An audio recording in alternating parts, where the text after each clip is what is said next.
Bonjour, bienvenue au message lumière de la famille Myriam. Nous sommes dans le beau temps pascal. L'évangile d'aujourd'hui sur la multiplication des pains et des poissons se passe justement proche de la fête de la Pâque juive. Jésus passa de l'autre côté de la mer. Une grande foule le suivait parce qu'elle avait vu les signes qu'il accomplissait. Or, la Pâque, la fête des Juifs, était proche. Quel événement se remémorait-on lors de la fête juive de la Pâque? Pâque veut dire passage. On se rappelait le passage de la mer Rouge à pied sec, alors que les Égyptiens, les ennemis, furent engloutis par les eaux. C'était le passage de l'esclavage à la liberté. Les Hébreux étant trop nombreux, Pharaon prit peur et les a accablés de travaux pénibles et fait mourir les mâles premiers-nés. Dans leur dénuement, dans leur pauvreté, dans leur incapacité à sortir de leur misère, Dieu est intervenu par des signes et des prodiges, les 10 plaies d'Égypte, et a fait sortir son peuple vers la liberté. Dans le désert, le peuple a connu la faim et a crié vers Dieu. Et qu'a fait Dieu?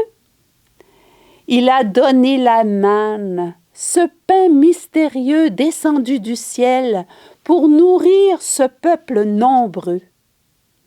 L'Évangile fait référence à cet événement.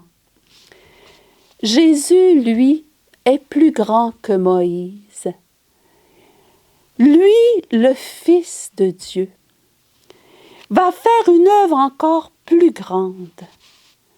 Par sa Pâque, par son passage de ce monde vers le Père, par son passage de la mort à la vie éternelle, il va faire une œuvre encore plus merveilleuse.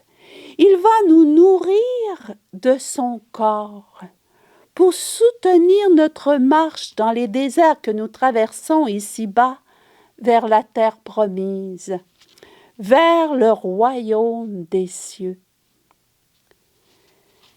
Comme Dieu s'est fait providence pour les Hébreux dans le désert, il se fait providence à travers Jésus pour cette foule nombreuse.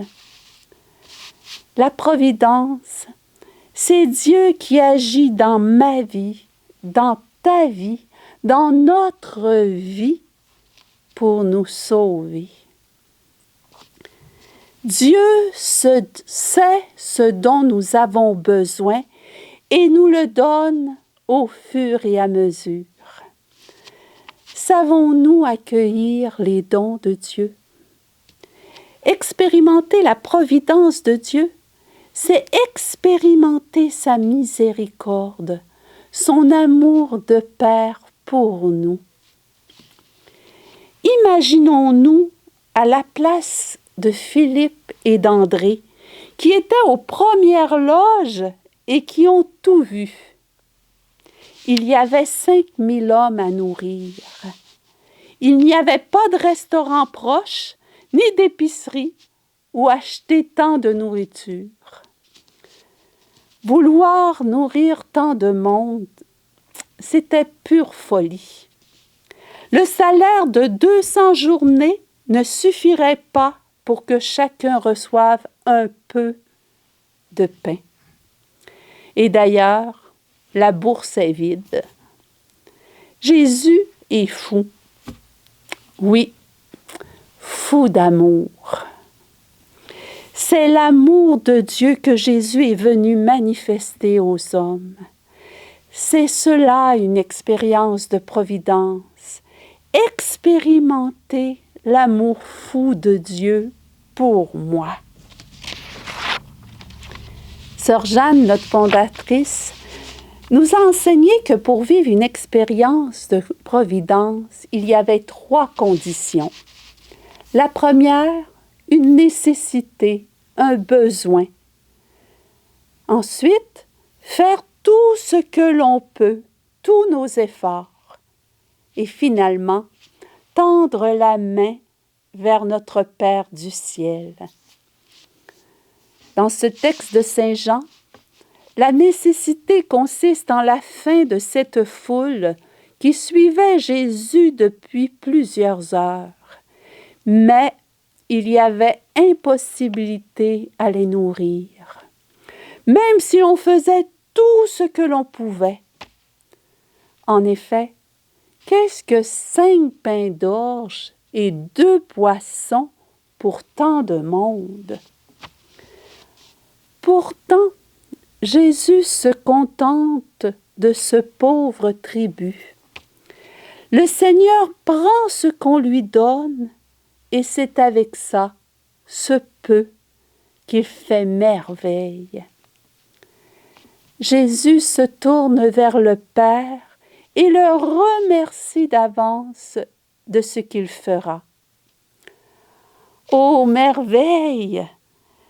Tous ont été rassasiés et débordement de son amour de Père, il en reste plus que ce qu'il y avait au départ. Comme Philippe et André ont dû être émerveillés. Cet évangile ne nous invite-t-il pas à faire confiance au Seigneur en tout ce que nous vivons et en tous nos besoins? Pour lui, tout est possible, même l'impossible.